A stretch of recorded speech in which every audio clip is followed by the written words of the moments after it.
Today, I'd like to talk about three of the prominent people who were important in bringing Zen into the West.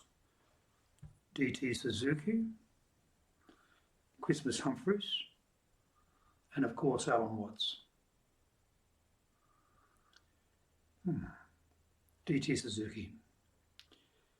Dietsu Titaro Suzuki, commonly known as D.T. Suzuki, was a prominent Japanese philosopher, writer, scholar, who played a pivotal role in introducing Zen Buddhism into the Western world. He was born on October 18, 1870, in Kanazawa, Ishikawa Prefecture in Japan, and he passed away on July 12, 1966 in Tokyo.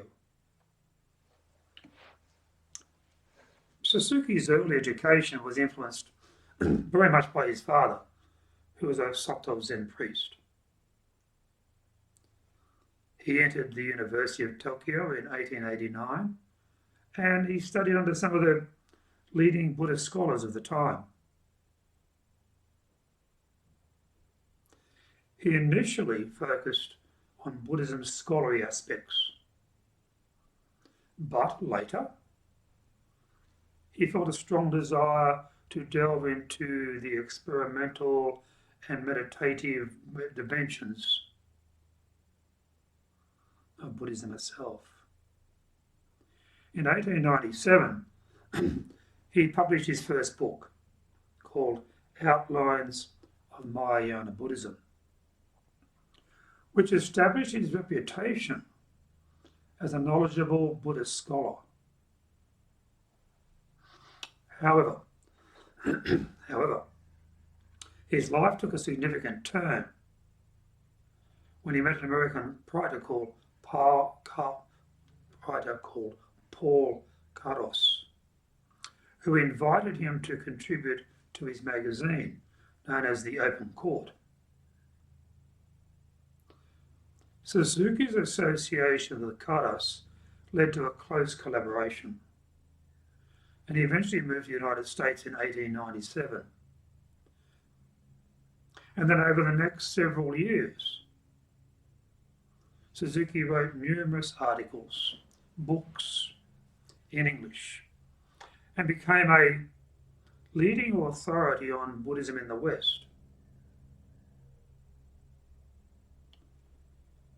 His work, such as The Essence of Buddhism, which he wrote in 1904, and An Introduction to Zen Buddhism, which he wrote 30 years later in 1934, made Zen philosophy accessible to Western audiences.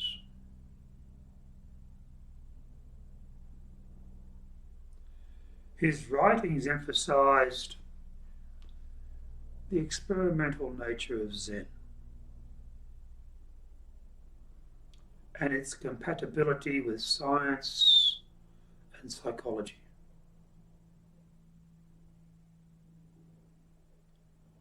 He explored the concept of satori, enlightenment, and its role in transforming one's perceptions of reality. Suzuki's works also discussed the Zen aesthetic principles found in Japanese art, such as haiku poetry, tea ceremonies, flower arranging, etc. His impact on Western intellectuals and artists was profound. His writings influenced prominent figures like Carl Jung, Martin Heidegger, and Thomas Merton, all of who incorporated Zen insights into their own philosophies and into their own spiritual practices.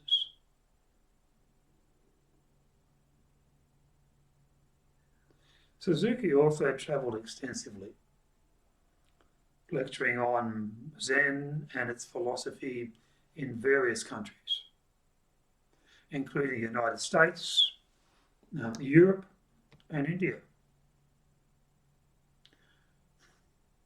And after returning to Japan in 1951, he continued to write and teach,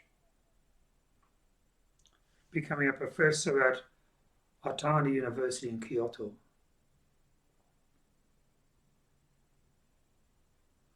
In his time, he received numerous honours for his contributions to Buddhist studies,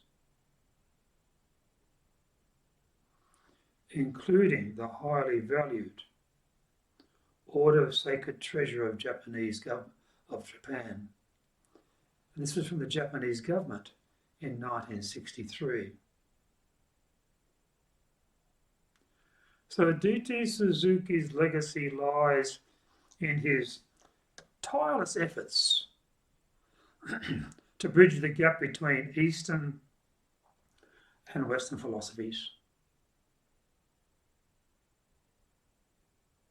He played a pivotal role in popularizing Zen and its teachings, making it accessible to a global audience.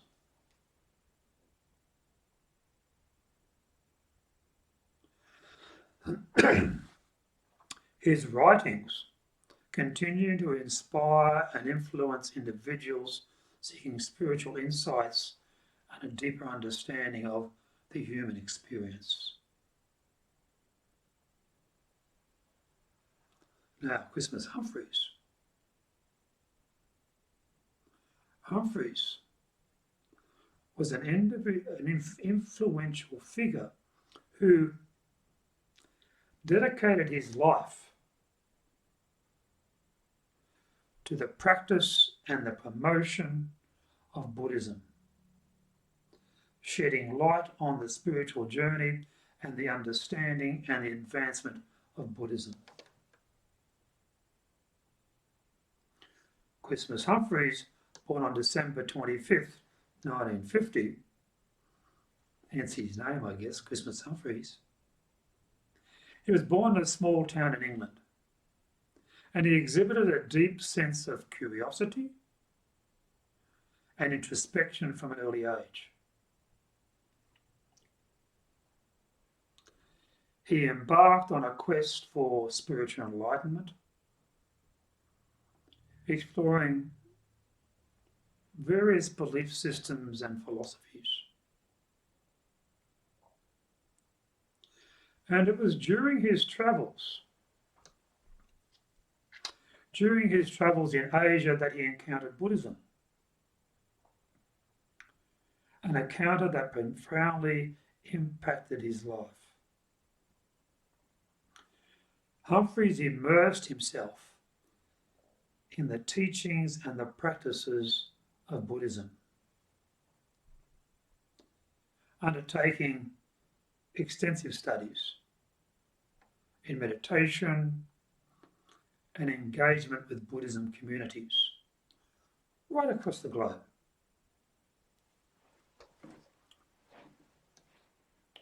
One of the notable contributions of Christmas Humphries lies in his efforts to introduce mindfulness and meditative practices to the West.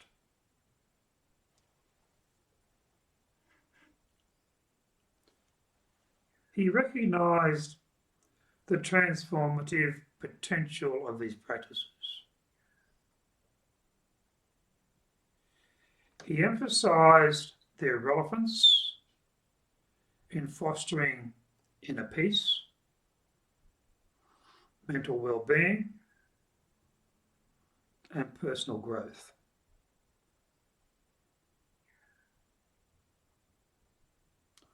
And through workshops, retreats, and public lectures, he disseminated these practices widely, inspiring countless individuals to embark on their own spiritual journey.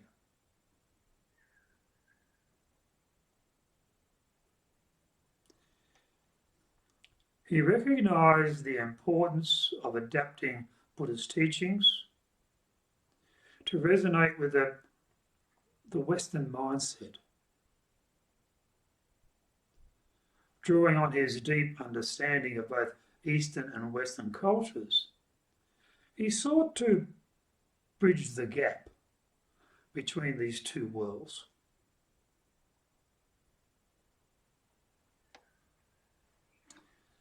By presenting Buddhist concepts in a relatable manner, Humphries made Buddhism accessible to a wider audience, ensuring its wisdom and its transformative potential could be appreciated and integrated into modern life.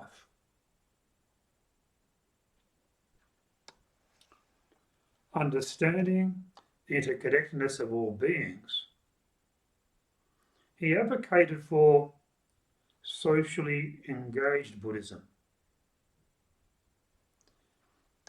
He believed that Buddhist principles could guide individuals to act with compassion and to contribute to the betterment of society.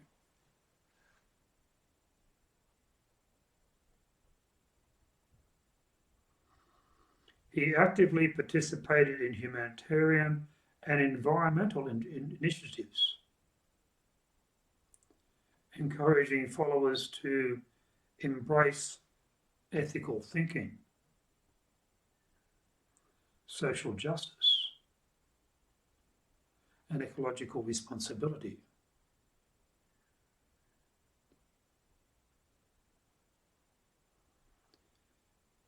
His endeavours aim to address social inequalities and promote more harmonious coexistence among all beings. He was a prolific writer and teacher, leaving behind a significant body of work. His books, articles, and recorded teachings serve as a valuable resource for both newcomers and also for seasoned practitioners.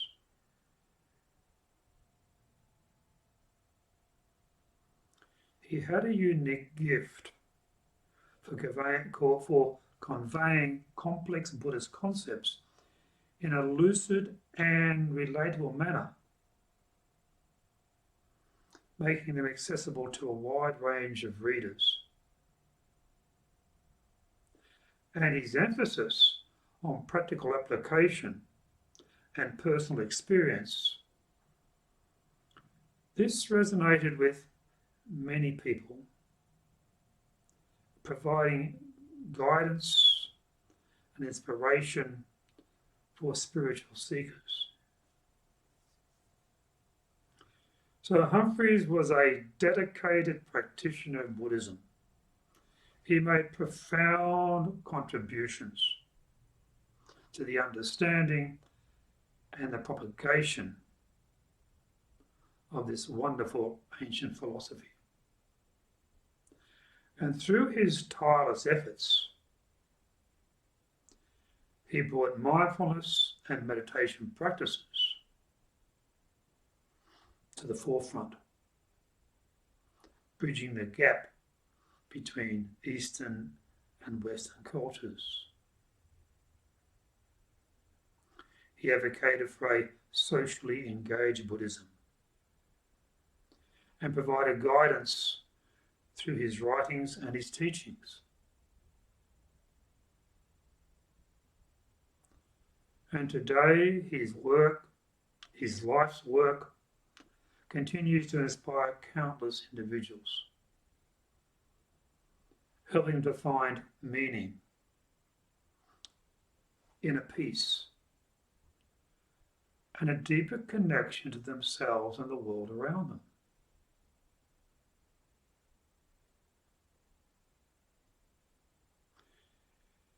He will always be remembered as a significant figure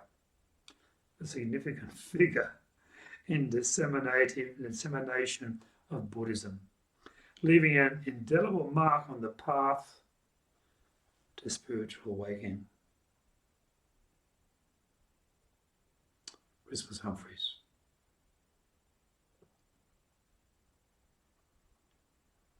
So let's talk a little bit about now Alan Watts.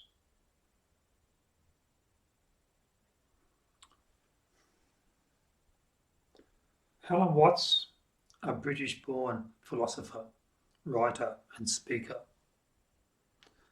He played a pivotal role in introducing Buddhism to the Western world during the mid-20th century. With his unique ability to articulate complex Western philosophies to complex Eastern philosophies to a Western audience. Watts became a prominent figure in popularizing Buddhism, particularly Zen Buddhism, and fostering a deep understanding of its principles. He was born on January 6, 1915, in a place called Chislehurst in England. Alan Watts developed an early fascination with the mysticism of the Far East. As a young boy, he became engrossed in stories and traditions from places like India, China, and Japan. This early exposure laid the groundwork for his later exploration of Eastern philosophies and also Buddhism. He found profound inspiration in Zen, particularly its emphasis on direct experience and the concept of non-dualistic thinking.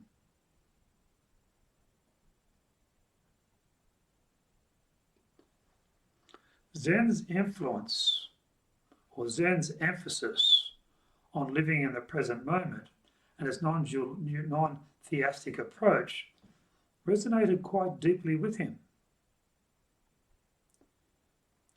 He recognized that Westerners steeped in a dualistic worldview could benefit from the transformative wisdom of Zen.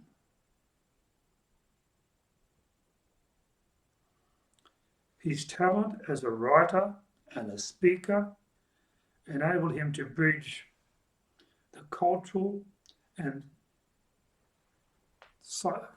philosophical gaps between East and West. Through his numerous books, such as Way of Zen and the book on Taboo Against Knowing Who You Are, with these books he skillfully conveyed complex Buddhist concepts to a broad audience.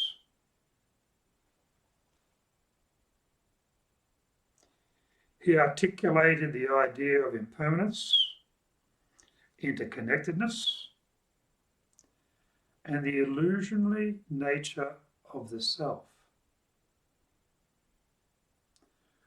which at the time challenged conventional Western beliefs and stimulated introspection.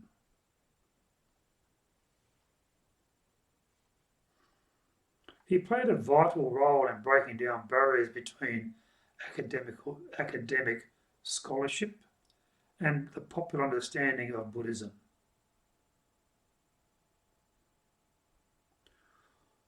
While he drew from scholarly research, he presented Buddhist teachings in a way that resonated with everyday people seeking spiritual meaning in their life.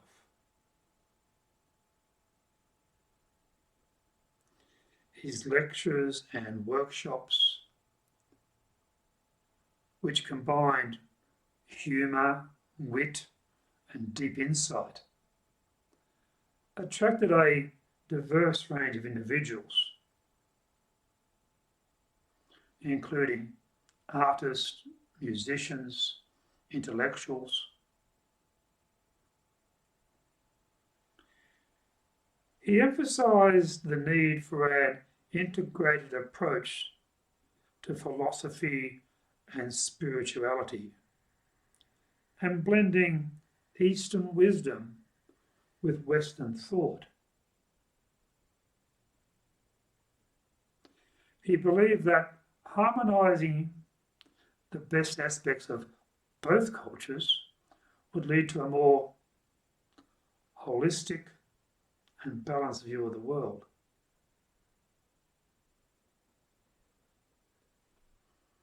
His works explored the interplay between science, psychology, and religion, encouraging individuals to seek a unifying understanding of reality. Even after his passing in 1973, Alan Watts' influence continues to resonate in contemporary Western spirituality and popular culture. His teachings have been embraced by countless individuals who seek a deeper understanding of themselves and of the world around them.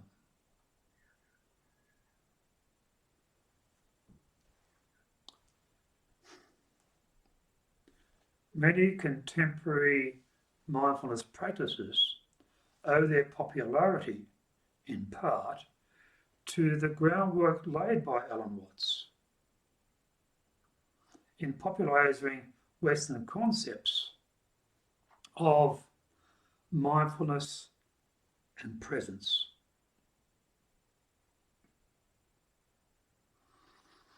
He played a significant role in introducing Buddhism, particularly Zen Buddhism, to the Western world. And through his writings and lectures, he skillfully bridged this gap between East and Western philosophies. And this fostered a deeper understanding of Buddhist principles and encouraging spiritual seekers to explore new avenues of thought.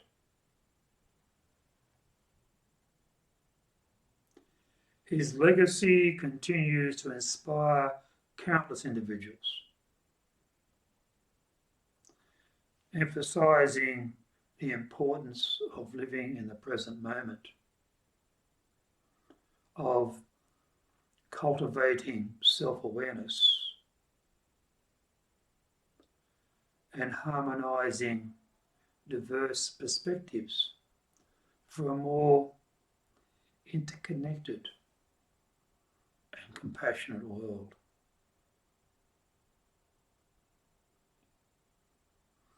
So, thank you for listening today.